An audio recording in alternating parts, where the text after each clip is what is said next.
Bharat, Myanmar ও আমেরিকাকে gas ভাগাভাগি করে নেওয়ার সুযোগ করে দিতেই উৎপাদন বন্টন চুক্তি পিএসসিতে রপ্তানির বিধান রাখা হয়েছে বলে মন্তব্য করেছেন তেল, গ্যাস, বিদ্যুৎ ও বন্দর রক্ষা জাতীয় কমিটির নেতা অধ্যাপক এম আকাশ। তবে পিএসসিতে ৮০% গ্যাস রপ্তানির সুযোগ নেই বলে দাবি করেছেন পেট্রোবাংলার সাবেক পরিচালক মকবুল ইলাহি।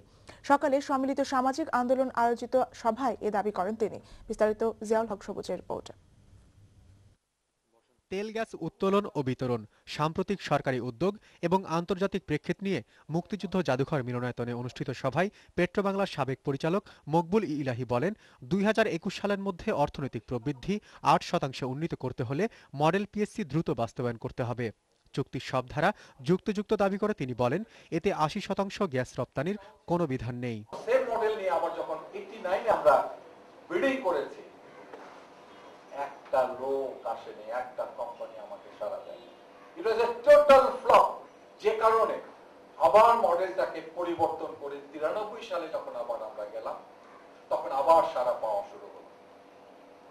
তাই এই জিনিসগুলো বুঝতে হবে যে প্রত্যেকটা কাজের নিজস্ব একটা নর্ম আছে, সেই নর্মের বাইরে যদি যান এবং সেই সময়ের বাইরে যদি যান, সেটা কার্যকর হবে না। সভায় তেল, গ্যাস ও খনিজ সম্পদ রক্ষা জাতীয় কমিটির নেতা অধ্যাপক এম আকাশ বলেন, প্রতিশ্রুতি অনুযায়ী সরকারকে সবার আগে 50 বছরের জ্বালানি নিরাপত্তা নিশ্চিত করতে হবে। এজন্য পিএসসি চুক্তি থেকে গ্যাস রপ্তানির বিধান বাতিলের পরামর্শ দেন তিনি। পরিষ্কার যে এটা ডিজাইনটা কি, ডিজাইনটা হচ্ছে যে এই সব বঙ্গোপসাগরের সমুদ্র বক্ষের গ্যাস আমরা বাংলাদেশকে দেব না। আমরা ইন্ডিয়া, এবং আমেরিকা ভাগাভাগি করি।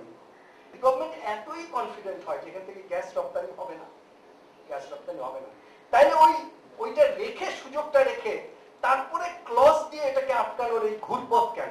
ওই ক্লজটা উঠিয়ে দিলি। তিনি বিএনপির লোক, তিনি জামাতের লোক, সুতরাং তার কথা শোনা যাবে না। এই ধরনের অপপ্রচার করে তো কোনো লাভ হবে না। তিনি কি বলছেন সেটা আমাদের দেখতে হবে। আমি তো এই কথাও বলতে পারি যে বঙ্গবন্ধুর যে পলিসি আর শেখ হাসিনার পলিসি এক না। বিষয়টি নিয়ে সরকারকে জ্বালানি বিশেষজ্ঞদের সাথে আলোচনায় বসার আহ্বান জানান তিনি। সেই সাথে আলোচনাটি সরাসরি সম্প্রচারের শর্ত জুড়ে দেন। জিয়াউল হক সবুজ, দিগন্ত টেলিভিশন, ঢাকা।